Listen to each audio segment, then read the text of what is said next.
noite a todos, que a graça e a paz do Senhor Jesus estejam com todos, é o nosso desejo e a nossa oração. É muito bom nós estarmos na casa de Deus, uma casa de oração para todos os povos. Estou feliz porque numa noite fria, nossa querida igreja está aqui, né? Isso é muito bom. Parabéns a todos por buscarem ao Senhor. Hoje nós meditaremos em Daniel capítulo 11, nós estamos chegando ao fim da nossa série de Daniel e estudamos os principais temas durante todos os domingos até o momento, temas fortíssimos, interessantes para o nosso crescimento espiritual. E hoje nós estaremos estudando mais um tema de grande importância para nós, para o nosso conhecimento e o nosso desenvolvimento. Então nós vamos abrir a palavra de Deus em Daniel, capítulo 11, por gentileza. Nós estaremos meditando nas palavras contidas neste capítulo. É um capítulo longo, eu não vou ler todo o capítulo, mas nós estaremos aqui fazendo a transcrição deste capítulo, os principais textos que nós temos para hoje. Nós percebemos no período do capítulo, quando nós estudamos o capítulo 2, capítulo 7 de Daniel, nós percebemos que existe uma convergência entre esses dois capítulos, e não somente entre esses dois capítulos, mas quando você vai também Apocalipse capítulo 13, há uma convergência com Daniel capítulo 2 e capítulo 7. Mas quando nós vamos aqui em Daniel capítulo 11, nós vamos ver, por exemplo, que a coisa aqui muda de figura. Nós vemos um outro enfoque, uma outra estrutura, uma outra forma de observar a mensagem. Entretanto, nós podemos entender que esta é a mesma história do capítulo 2, do capítulo 7 e o capítulo 13 de Apocalipse, porém, esta história ela é contada sem mascarar as nações, ela dá nome às nações. Então é interessante esta história, porque quando você vai a Daniel 2, nós vamos perceber Daniel trabalhando no oculto até que seja revelado. Você vai a Daniel capítulo 7, a mesma coisa. Você vai a Apocalipse capítulo 13, nós vamos perceber também. Mas quando chega a Daniel capítulo 11, nós vamos perceber que nesta história, que é a mesma do capítulo 2, capítulo 7 de Daniel, nós vamos perceber que é contada sem mascarar os países como animais aqui citados e detalhados. Então vamos para a primeira parte do texto bíblico. Nós vamos ver a identidade dos reis de Daniel, capítulo 11, a partir do versículo 1 ao versículo 39, mas nesse momento nós leremos o verso 1 e o verso 2, por gentileza. Então diz assim o texto bíblico: Mas eu, no primeiro ano de Dario, o Medo, me levantei para fortalecer e animar. Agora eu te declarei a verdade, e eis que ainda 3 reis se levantarão da Pérsia, e o quarto será acumulado de grandes riquezas, mais do que todos, e tornado forte por suas riquezas, e empregará tudo contra o reino da Grécia, diz a palavra de Deus. Quando você observa capítulo 11, você vai observar aqui, já no versículo 1 do capítulo 11, Daniel tratando de um dos temas mais importantes da sua vida, a capacidade de entendimento diante das questões mais cruéis da profecia bíblica. Para Daniel, a profecia bíblica não era algo simples, receber uma mensagem simples. Para Daniel, a profecia bíblica tinha uma razão, e não era somente uma razão de restauração do povo judeu, o Estado judeu, mas era uma restauração de transformação. Era a promessa da vinda do Messias, a restauração do pecado, a restauração da lei de Deus, a restauração da verdade de Deus que havia sido pisoteada e jogada por terra. Então, todos esses eventos para Daniel eram eventos cruéis. Por que eram cruéis? Porque destruíam a mensagem de Deus, eram eventos que faziam do povo de Israel, que era o povo escolhido de Deus, um povo escravizado, e ele aguardava o maior de todos os eventos, quando o povo seria liberto, quando a verdade de Deus seria restaurada, quando o príncipe se faria forte novamente para todas as nações. Então, para Daniel, todas essas verdades eram verdades que cansavam de certa forma. E quando você vai no versículo 1, e ele menciona no versículo 1 que ele se levantou para fortalecer, é justamente por todas as mensagens anteriores ouvidas e transmitidas através de Daniel. Mas o versículo 2 do capítulo 11 vem nos tratando agora de temas fundamentais para o nosso entendimento. Nós vamos observar no versículo 2 que Daniel ele cita 3 reis, e ele diz no versículo 2 que esses 3 reis se levantarão da Pérsia. E ele cita um quarto ainda, que será acumulado de grandes riquezas, mais do que todos, tornado forte por suas riquezas, empregará tudo contra o reino da Grécia, diz a palavra de Deus. Quando nós observamos a estátua de Daniel capítulo 2, nós vamos ter ali as sequências dos reinos. O reino pós-Babilônia, nós temos o reino dos Medos e Persas, e em seguida o reino da Grécia. Agora, observe que esse texto está nos tratando de 4 principais ações no versículo 2. Ele está dizendo que surgiriam 4 reis na Pérsia. Ele está dizendo que estes reis surgiriam depois de Ciro. E aí nós temos que ir à história para nós entendermos quais foram esses reis que surgiram depois de Ciro na Pérsia. O primeiro rei que surgiu depois de Ciro na Pérsia foi o rei Cambises. E ele reinou do ano 530 ao ano 522 a.C. Cambises, ele era filho de Ciro. Ele foi um rei poderoso, mas ele não foi tão poderoso quanto o próprio Ciro foi poderoso para a Pérsia. O segundo rei, quando nós vamos à história, foi o falso Sermides, que ele reinou apenas o ano 522 a.C. E ele é falso porque foi considerado um impostor, um governo impostor, que reinou apenas por 7 meses durante o ano de 522 a.C. Não foi considerado um reino forte, um rei forte, foi considerado um rei frágil, porque ele foi considerado um impostor, ele não tinha a verdade plena daquilo que o governo esperava, daquilo que o império esperava, não era reconhecido pelo império. O quarto rei, o terceiro rei, melhor dizendo, que cita aqui, que são os 3 reis que se levantarão da Pérsia, é Dario I, que reinou do ano 522 a.C. ao ano de 486 a.C. Dario I, ele foi aquele que fez decretos para reconstruir o templo de Jerusalém. Ele estava envolvido na própria reconstrução do templo de Jerusalém. Se por um passo ele perseguia, por outro ele tratava o povo com carinho. Dele veio o decreto para a reconstrução do templo de Jerusalém, Dario I.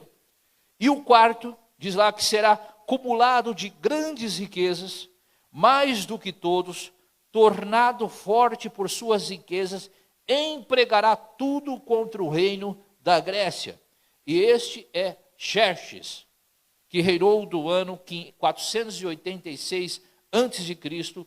ao ano de 465 a.C.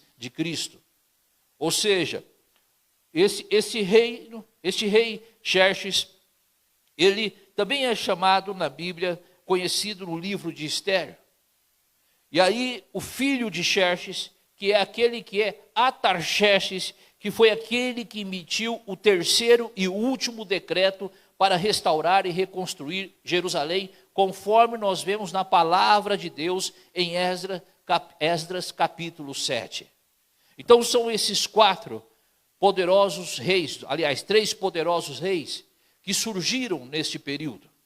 Então esse primeiro versículo e o segundo versículo está tratando destas questões.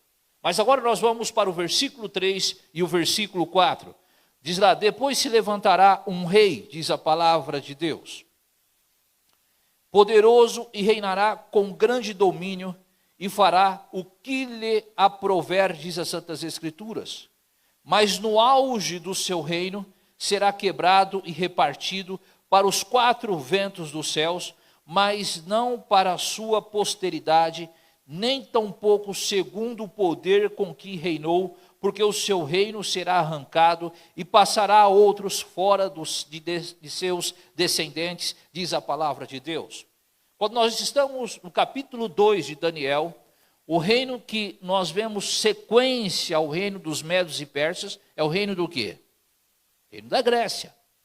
Então aqui você já tem uma concepção que esse texto bíblico não está falando mais do reino dos Medos e Persas. Que este reino agora é o reino da Grécia. E quem foi o grande rei da Grécia? Alexandre o Grande, que morreu ali com seus 32 anos. Possivelmente, dizem muitas histórias, alguns dizem que ele teve uma febre tifoide, outros dizem que ele foi envenenado, nós não sabemos. Mas Alexandre o Grande, ele conquistou boa parte do mundo conhecido. Diz a história que Alexandre o Grande chegou às Índias, conquistando o mundo existente na época. Foi um dos grandes, poderosos reis que existiu em toda a história da humanidade. Inclusive, não sei se vocês já assistiram, tem um filme, não é tão novo, de Alexandre o Grande. Já assistiram esse filme? Já assistiu? Bom filme, não é? Excelente filme, vale a pena assistir.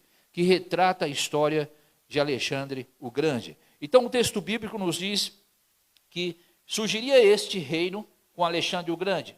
Mas no auge, diz a palavra de Deus, versículo 4, no auge do seu reino, ou seja, depois de ter conquistado quase todo o mundo conhecido, depois de ter conquistado todas as riquezas possíveis, diz que no auge do seu reino, o seu reino será quebrado. Agora, observe, Daniel, ele escreve isso antes do reino de Alexandre o Grande. Daniel, quando escreve, Alexandre o Grande nem existia. O reino da Grécia nem existia.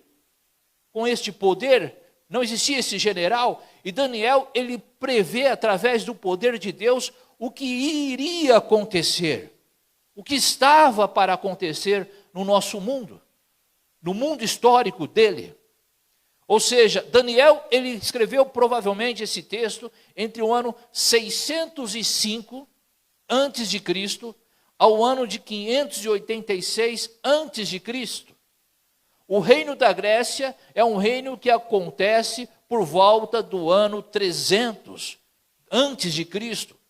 Daniel, ele escreve esta mensagem praticamente 200 anos antes deste reino. Como não acreditar na palavra de Deus? Como não crer na profecia bíblica? Como não crer nos eventos que a profecia bíblica nos detalha? Todas as coisas ocorrem conforme está descrito. E antecipadamente a profecia bíblica vem trazendo as mensagens que irão acontecer, e estas coisas, esses eventos históricos ocorreram, porque a história confirma para nós.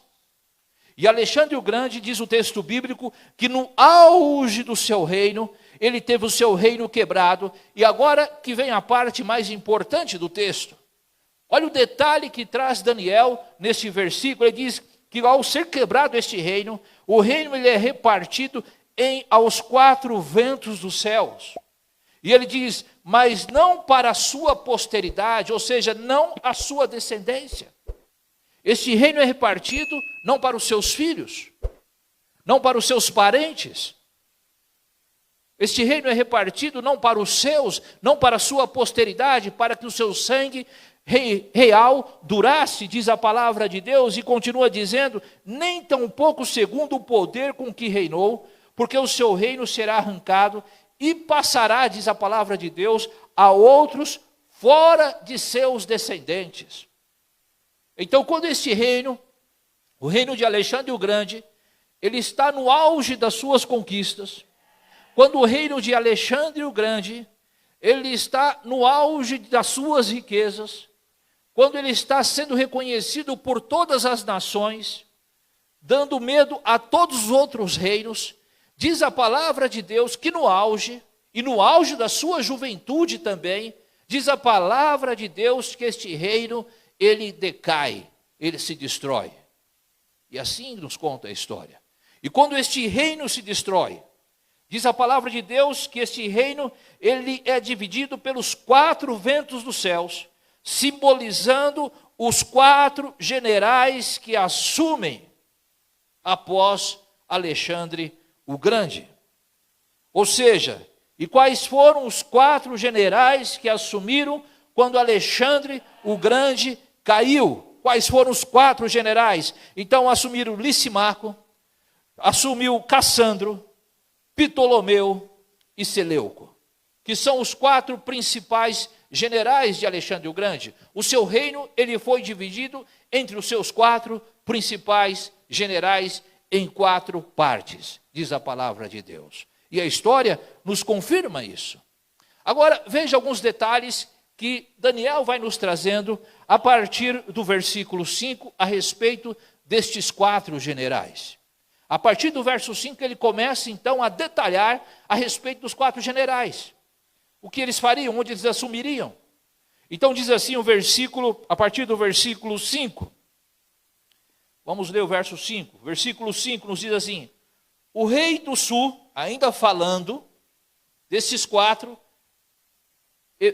generais, o rei do sul, diz lá, será forte, como também um dos seus príncipes, e este será mais forte do que ele, e reinará e será grande o seu domínio. Aí o versículo 6, vamos ler até o 13. Mas ao cabo de anos, eles se aliarão um com o outro, a filha do rei do sul casará com o rei do norte, para estabelecer a concórdia, ela, porém, não conservará a força do seu braço, e ele não permanecerá em nem o seu braço, porque ela será entregue, e bem assim os que trouxeram, e seu pai, e o que a tomou por sua naqueles tempos. Mas de um renovo da linhagem dela, um se levantará em seu lugar, e avançará contra o exército do rei do norte, e entrará na sua fortaleza, e agirá contra eles, e prevalecerá. Também os seus deuses, com a multidão das suas imagens fundidas, com os seus objetos preciosos de prata, ouro, levará como despojo para o Egito.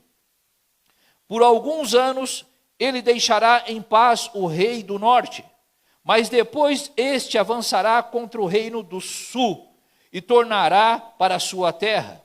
Os seus filhos farão guerra, reunirão numerosas forças, um deles virá apressadamente, arrasará tudo e passará adiante, e voltando à guerra, a levará até a fortaleza do rei do sul. Então se exasperará, sairá e pelejará contra ele, contra o rei do norte, e este porá em campo grande multidão, mas a sua multidão será entregue nas mãos daquele. A multidão será levada, e o coração dele se exaltará, e ele derribará Miríades, porém não prevalecerá, porque o rei do norte tornará e porá em campo multidão maior do que a primeira, e ao cabo de tempos, isto é, de anos, virá à pressa com grande exército e abundantes provisões, diz a palavra de Deus. O que está dizendo esse texto bíblico? Do versículo 5, que nós acabamos de ler, ao versículo 13, nós vem tratando de alguns temas preciosos. O primeiro tema precioso que traz aqui, fala a respeito do reino do sul. Quando nós observamos então o mapa, nós vamos observar que este reino do sul, ele vem do Egito. Ele aponta para o Egito. Ele está se referindo ao Egito. O Egito era considerado o reino do sul. E quando o reino de Alexandre o Grande se dividiu, Ptolomeu ficou com o reino do sul. Reinou no Egito. E diz a palavra de Deus que este reino, ele agora luta contra o norte. Ou seja, os Ptolomeus, eles lutam contra o norte, o Egito contra o norte. Quando você vai no mapa, agora você vai ver qual é o reino do norte. O norte apontava para a Babilônia. Então, Seleuco foi o rei de Babilônia, da região de Babilônia. Então, o reino do sul, ou seja, Ptolomeu, ele luta contra Seleuco. Ou seja, o Egito lutando contra a Babilônia. Ou seja, os Ptolomeus lutando contra os Seleucidas. E diz a palavra de Deus que, nesse momento, onde existe esta luta, a fim de estabelecer, e ali acontece um grande momento histórico entre Ptolomeus e Seleucidas. E vamos observar isso. Os Ptolomeus, conforme diz a palavra de Deus, eles possuíam a Palestina. E na primeira parte do capítulo 11, do versículo 5, fala a respeito disso. E eles eram fortes, diz as Santas Escrituras, e eles possuíam a Palestina. A Bíblia nos mostra e conta detalhes dessas brigas familiares que existiam naquela época. Essas brigas por dinastia, por reinos, por conquistas, demonstrando para nós que nada disso vale a pena para o crente, para o cristão. Todas estas brigas por poder, todas estas brigas por riqueza, nada disso vale a pena. A história nos retrata isso.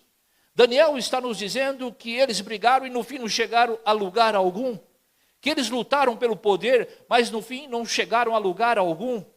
Era uma nação, um reino forte, com Alexandre o Grande, mas quando dividido, eles começaram a lutar entre si, buscando mais poder, buscando mais força, para dominar o outro. E aqui nós temos uma grande lição para nós. Ou seja, aquilo que Deus nos dá é o suficiente para a nossa vida. E a gente precisa se alegrar com aquilo que Deus nos deu. Quando a gente começa a buscar além daquilo que Deus nos deu, desejando que o outro seja destruído para que nós conquistamos aquilo que é do outro, isto é pecado na Bíblia, é usura na Bíblia. E esses reinos, eles lutaram por usura. Eles eram orgulhosos, prepotentes. É isso que está dizendo a palavra de Deus. Então a Bíblia começa a detalhar estas brigas de família e dinastia pelo trono. O reino Seleucida, ele reinou do ano 305 a.C. ao ano 63 depois de Cristo. Assim diz a história. Era um reino à parte, um reino dividido, não um império. Quando nós olhamos para a estátua de Daniel, nós vamos observar ali os impérios. Ou seja, Império Babilônico. Nós vamos ver o Império dos Medos e Persas. Nós vamos ver o Império Grego. Nós vamos ver o Império Romano, até que acontece o grande reino de Deus. E os reinos dos Ptolomeus, eles reinaram do ano 305 ao ano 30 depois de Cristo. 30 depois de Cristo. Demonstrando que tudo que a gente busca com afinco e presunção no coração, nada dura para sempre. Nada dura para sempre. Agora, quando você vai a Daniel, capítulo 11, do versículo 14 ao versículo 20, Daniel vem nos trazendo outras características importantes. Veja o que diz o versículo 14 ao versículo 20. Naqueles tempos se levantarão muitos contra o rei do sul, também os dados a violência dentro do teu povo, e se levantarão para cumprir a profecia, mas cairão. O rei do norte virá, levantará baluartes e tomará cidades fortificadas, os braços do sul, e não poderão resistir, nem o seu povo escolhido, pois não haverá forças para resistir. O que, pois, vier contra ele, fará o que bem quiser, e ninguém poderá resistir a ele, estará na terra gloriosa, e tudo estará em suas mãos. Resolverá vir com força de todo o seu reino, e entrará em acordo com ele, e lhe dará uma jovem em casamento, para destruir o seu reino. Isto, porém, não vingará, e nem será para a sua vantagem. Depois se voltará para as terras do mar e tomará muitas, mas um príncipe fará cessar-lhe o opróbrio e ainda fará recair este opróbrio sobre aquele. Então voltará para as fortalezas da sua própria terra, mas tropeçará e cairá e não será achado. Levantar-se-á, presta atenção nesse verso 20, levantar-se-á, diz a palavra de Deus, em lugar dele, um que fará passar um exaustor pela terra mais gloriosa do seu reino, mas em poucos dias será destruído, e isto sem ira e nem batalha, diz a palavra de Deus. Quando Daniel agora ele sai da história dos Ptolomeus, dos Seleucidas, Daniel agora ele entra na história a partir do verso 14, na história do Império Romano. Então ele sai agora daquilo que era a Grécia, e agora ele entra naquilo que nós chamamos de Império Romano. Então, quando este reino cai, o reino do norte, que era dirigido pelos Seleucidas, e o reino do sul, dirigido pelos Ptolomeus, quando este reino cai, Roma se torna rei do norte. Ou seja, após Roma dominar o sul, o Egito, dominar o norte, ele se torna rei do norte após, melhor dizendo, dominar o sul com os Ptolomeus no Egito. E aí Roma, ele penetra, diz a palavra de Deus, na terra gloriosa. Esta terra gloriosa é conhecida por Palestina, que era a terra do povo judeu, a terra do povo árabe, a terra que mana leite e mel, chamada de terra gloriosa, a terra da conquista, a terra da riqueza, porque ao redor daquilo tudo é tudo deserto. Então ali está a terra da riqueza. Então a Bíblia nos diz que após penetrar na Palestina, ou seja, na terra gloriosa, Roma se torna rei do norte. No ano 63 antes de Cristo, Roma, diz a história que Roma tomou Jerusalém.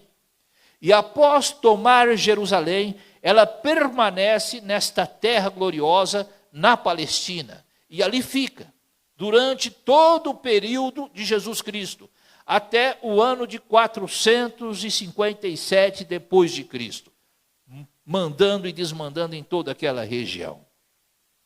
E aí, com a entrada de Roma nesta terra gloriosa, acontece também a entrada de Júlio César no Egito. E nesta relação de Júlio César, acontece uma convergência com uma rainha muito conhecida, chamada Cleópatra. E aí, aquilo que está descrito no versículo 17, que nós acabamos de ler, quando diz: resolverá vir, diz a palavra de Deus, com força de todo o seu reino, ou seja, Júlio César, mas entrará em acordo com ele, e lhe dará uma jovem em casamento para destruir o seu reino, Cleópatra. Então era tudo feito assim, olha que coisa interessante. Dará uma jovem em casamento para destruir o seu reino, e isto, porém, não vingará, e nem será para a sua vantagem. Agora, quando você vai no versículo 20, que nós acabamos de ler, que eu pedi para que você se atentasse a este versículo 20, nós vemos algumas características que são mais claramente identificadas para Roma, na sequência histórica. Nesse verso, diz a palavra de Deus, que é dito que na glória desse reino, que derrotou os medos e persas, derrotou a Grécia, surgiria um arrecadador de tributos, diz a palavra de Deus. Jesus, ele nasceu nos dias de César Augusto, que era conhecido como aquele que arrecadava impostos, arrecadava tributos. Então, no versículo 20, nós temos mais uma identificação a respeito de Roma, que estes versículos estão falando de Roma. É uma sequência histórica, assim como Daniel, esse capítulo 11, assim como Daniel capítulo 2 e Daniel capítulo 7. Mas aí do verso 22 ao versículo 30, nos diz o seguinte, que o Império Romano, ele corrompe o cristianismo. Mas se você observar, a partir do versículo 21, diz assim, depois se levantará em seu lugar um homem vil, ao qual não tinha dado a dignidade real, diz a palavra de Deus, mas ele virá caladamente e tomará o reino com intrigas, diz a palavra de Deus. Ou seja, o que está dizendo o versículo 21? O versículo 21 está falando sobre a morte do príncipe da aliança. E quem é o príncipe da aliança? É Jesus Cristo. O verso 21 está falando que Jesus haveria de morrer, diz as Santas Escrituras. Que Jesus haveria de ser crucificado, diz as Santas Escrituras. Ou seja, haveria um homem vil que destruiria o príncipe da aliança, aquele que é chamado de Jesus Cristo. Agora, observe o verso 22 em diante. O versículo 22 ao versículo 30, ele vem falando a respeito do Império Romano e como o Império Romano ele corrompe o cristianismo. Do ano 90 depois de Cristo ao ano 538 depois de Cristo, o Império Romano corrompeu o cristianismo. Esse período é chamado do período negro da história religiosa. Foi o período em que foram introduzidos ao cristianismo culto aos santos. Foi o período que foi introduzido ao cristianismo a infabilidade papal. O que é infabilidade papal? Significa que um sacerdote, ele toma lugar daquele que tem poder. Ele é infalível naquilo que pensa. Ele é infalível em seus decretos. Ele é infalível em suas decisões. Então, o que o Papa decidia era como se fosse o próprio Deus decidindo. E o povo tinha que aceitar isso. Nesse período entra também missa aos mortos, culto aos mortos. Ou seja, o homem não foi para o céu. O homem não está no inferno. Então, possivelmente, o homem está no purgatório. Então, se faz um culto aos mortos, para que aquele homem que está no purgatório, ele tenha condições de ir para o céu. Agora, se me pergunta, não surgiu essas doutrinas? Surgiu da cabeça de quem? Surgiu da cabeça de quem? Essas doutrinas vieram do paganismo e foram introduzidas dentro do cristianismo. O que acontecia? O império estava lutando contra essas nações pagãs e se gastava horrores de valores nestas guerras. Jovens morriam nestas guerras e não voltavam para suas casas. Isso estava dando uma revolução dentro do império. Imagine um exército saindo, deixando os seus pais, deixando as suas mulheres, deixando os seus filhos em casa, indo para a guerra, e estes homens não voltam para casa. Isso estava causando no império uma revolução contra os próprios reis, os próprios Césares. Então, qual foi a maneira que eles entenderam que poderiam então conquistar estas nações pagãs? A maneira era conquistar através da religião. E que maneira que eles aderiram? Nós vamos introduzir o que eles acreditam naquilo que nós acreditamos também. E eles começaram a criar sincretismos religiosos, para que eles fossem aceitos nas regiões pagãs do mundo. Para que o paganismo dissesse, está vendo Roma? Eles têm um sacerdote, como nós temos também, que é infalível. Está vendo Roma? Eles adoram imagens como nós também adoramos. Está vendo Roma? Eles praticam cultos aos mortos como nós também praticamos. Está vendo Roma? Eles fazem do fogo deuses, introduziram velas dentro do culto, como nós também fazemos do fogo os nossos deuses. Está vendo Roma? Introduziram a água dentro do culto, água benta, água dentro do culto, como nós acreditamos que a água também é um Deus. Então eles foram introduzindo dentro do cristianismo estas noções de maneira de ver a palavra de Deus, que estavam contrárias à palavra de Deus, com a tentativa de conquistar estes povos sem guerras. E conquistavam estes povos pelas convergências religiosas. Então, esse período até o ano 538 depois de Cristo, ele foi considerado o período negro da história religiosa, que Daniel capítulo 7 fala sobre esse período. Daniel capítulo 8 fala sobre esse período, que a verdade de Deus ela seria deturpada, que a verdade de Deus ela seria destruída. Então, a partir do versículo 22 ao versículo 30, nós vamos encontrar Daniel mencionando no capítulo 8 que esta verdade seria destruída. E a maneira de conquistar estas nações, além destas convergências religiosas, era o casamento entre o Estado e a religião. O Estado, ele tem poder religioso agora, e a religião tem poder do Estado.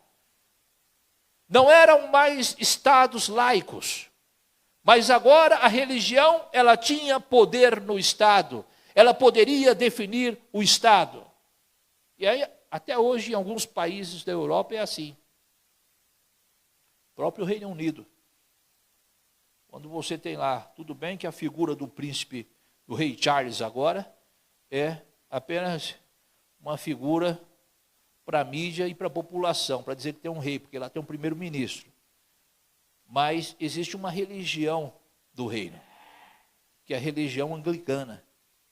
Então, quando vai colocar a coroa no rei, vem o bispo anglicano e ali abençoa aquele rei, e abençoa o reino daquele rei. Ou seja, a religião ela não está separada do Estado. E quando a religião ela começa a se envolver com o Estado, quando a religião ela tem poder governamental também, e o Estado está adjunto à religião, coisas terríveis acontecem. E aí acontecem guerras em nome da religião, acontecem perseguições em nome da religião, acontece com sincretismos religiosos em nome da religião. Então foi isso que aconteceu até o ano de 538 depois de Cristo, a idade negra da história religiosa. Isso Daniel está nos mostrando para nos alertar a respeito dos últimos dias. Esta narrativa profética, ela segue o curso da história. Ela demonstra como a história aconteceu, dando destaque ao concerto entre o engano, entre a igreja cristã e o governo romano. Esse concerto, esse casamento, esta convergência. Isto ocorre no tempo do imperador Constantino. Esse casamento entre a igreja e o Estado, do cristianismo com o paganismo. Isso foi um dos maiores enganos que Satanás trouxe à igreja cristã. Um dos maiores enganos que Satanás trouxe à igreja cristã. E foi o período que a igreja cristã mais sofreu na história da humanidade. Por isso que a igreja cristã, ela não se envolve com política. Nós estamos separados da política. Nós não somos um povo que está envolvido com política. Nós somos um povo que prega a volta de Jesus Cristo. Quando a igreja entra nessa, ela entra para se destruir. E assim aconteceu neste período. Ela entrou para ser destruída. Aí Daniel capítulo 11, do verso 31 ao verso 39, fala a respeito desse período da maldição papal, que vai do ano 538 ao ano de 1798. Um outro período que é chamado por muitos historiadores o segundo período da idade negra da história religiosa. O segundo período, que são os 1260 anos da profecia bíblica. Do ano 538 ao ano de 1798. Onde a igreja começou a se autodestruir. Iniciou-se uma perseguição por aqueles que estavam vivendo a verdade tal qual era a verdade, aqueles que eram chamados de remanescentes de Deus. Agora, a profecia de Daniel, ela é um retrato, ela é um simbolismo do que vai acontecer nos últimos dias. Nós estamos vivendo um liberalismo religioso no nosso mundo. O nosso mundo está sendo tomado por esse liberalismo religioso. As coisas que para nós, antigamente, dentro da igreja, eram anormais, hoje estão sendo introduzidas e a igreja tem tido dificuldade de resistir a esses problemas da sociedade pós-moderna. Tem tido dificuldade de resistir. E nós, como povo remanescente de Deus, como povo fiel de Deus, nós jamais vamos aceitar o liberalismo. Nós jamais vamos aceitar o liberalismo teológico. Nós somos conservadores da mensagem de Deus. Conservadores na verdade de Deus. A verdade de Deus, ela não muda, ela não se adapta. É uma verdade de Deus para todos os povos, de todas as épocas. De todas as épocas. E Daniel capítulo 11 é um retrato que há de acontecer com aqueles, no tempo do fim, que permanecerão fiéis a este Deus poderoso. Assim como o povo de Deus, nesse período, nesses dois períodos da idade negra da história religiosa, do período até o ano 500, até o ano 538, e do ano 538 ao ano de 1798, esses dois períodos, este povo que foi perseguido no tempo do fim, também o povo remanescente de Deus, o povo que permanecer fiel a Deus será perseguido também. Porque nós não vamos aceitar uma mensagem que contraria a palavra de Deus, assim como os remanescentes não aceitaram. Muitas igrejas estão caminhando para esse liberalismo religioso, aceitando aquilo que é inaceitável para a palavra de Deus. Eu não preciso nem citar aqui, vocês já têm ideias, porque vivem neste mundo e sabem o que acontece. Esta é uma realidade bíblica. E nós vamos permanecer fiéis à palavra de Deus, tal qual a palavra de Deus nos mostra, nos apresenta. E se você não estiver preparado para esse tempo do fim, você vai se enveredar para o liberalismo religioso. Se você não permanecer conforme a palavra de Deus, você vai aceitar aquilo que é inaceitável nas Santas Escrituras e na palavra de Deus. Nós, como cristãos, adventistas do sétimo dia, nós temos uma verdade que deve permanecer independentemente da sociedade em que nós estejamos vivendo. Nós temos uma verdade de Deus que durará até a volta de Cristo. E ela não pode ser mudada. A igreja não pode acatar o liberalismo religioso. A igreja é a igreja da verdade de Deus para todas as épocas. Independente se o sujeito gosta ou não gosta, é a verdade de Deus. Se aceita ou não aceita, é a verdade de Deus. É a verdade do Senhor. Aí, a partir do versículo 40 a 45, do capítulo 11, nos diz o seguinte: no tempo do fim, o rei do sul, diz a palavra de Deus, ele lutará com ele. E o rei do norte, diz as Santas Escrituras, as Santas Escrituras, arrematerá contra ele com carros, cavaleiros e com muitos navios, e entrará nas suas terras, inundará e passará. Entrará também na terra gloriosa, e muitos sucumbirão. Mas do seu poder escaparão estes, Edom e Moabe, e as primícias dos filhos de Amon. Estenderá a mão também contra as terras, e a terra do Egito não escapará. Apoderar-se-á dos tesouros de ouro, de prata, de todas as coisas preciosas do Egito. Os líbios e os etíopes o seguirão. Mas pelos rumores do Oriente e do Norte, será perturbado e sairá com grande furor para destruir e exterminar a muitos. armará as suas tendas palacianas entre os mares e contra o glorioso Monte Santo. Mas chegará ao seu fim e não haverá quem socorra, diz a palavra de Deus. Do versículo 40 ao versículo 45, esta última parte do texto está falando a respeito do tempo do fim. O Reino do Norte passou a ser, após 1798, com a queda temporária do papado na Revolução Francesa, os Estados Unidos, líder mundial ocidental. Líder mundial ocidental. Isso foi definido em dezenas de livros no século XIX. E foi confirmado quando venceram a guerra. A palavra de Deus nos fala que esse Reino do Sul, ele é classificado através daquilo que nós estamos vivenciando neste mundo. Esse liberalismo que está acontecendo em nosso mundo. Essas coisas terríveis que estão ocorrendo. Mas a palavra de Deus nos diz, a partir do capítulo 12 de Daniel, que nós estaremos um dia com o nosso Senhor, onde o reino dele prevalecerá sobre todos os outros reinos.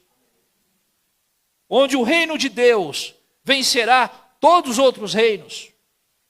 Pode tentar destruir a igreja de Deus, pode tentar destruir a palavra de Deus, pode tentar destruir a verdade de Deus, pode tentar destruir tudo que você possa imaginar. Mas Deus prevalecerá, porque Deus é o Deus da história. O reino de Deus prevalecerá. É isso que Daniel capítulo 2 nos disse.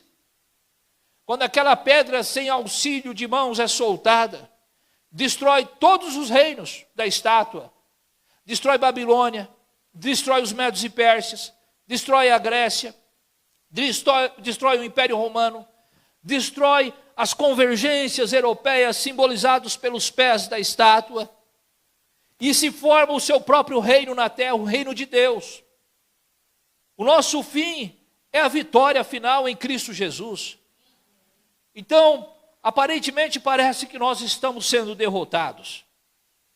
Aparentemente parece que a igreja está sendo derrotada, que a verdade de Deus não está prevalecendo. Mas a Bíblia está nos afirmando que esta aparência é enganosa, porque Deus está no controle da história humana. O nosso fim será um fim vitorioso, diz a palavra de Deus.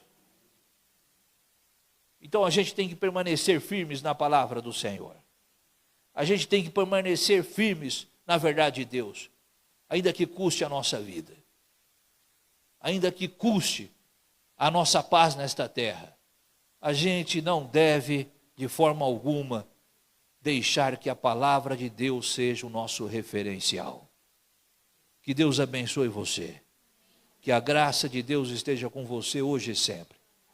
E que nós juntos nos preparemos para o grande dia em que o Senhor Jesus aparecerá nas nuvens dos céus. E sairemos vitoriosos para todo sempre. Deus ilumine a todos. Amém.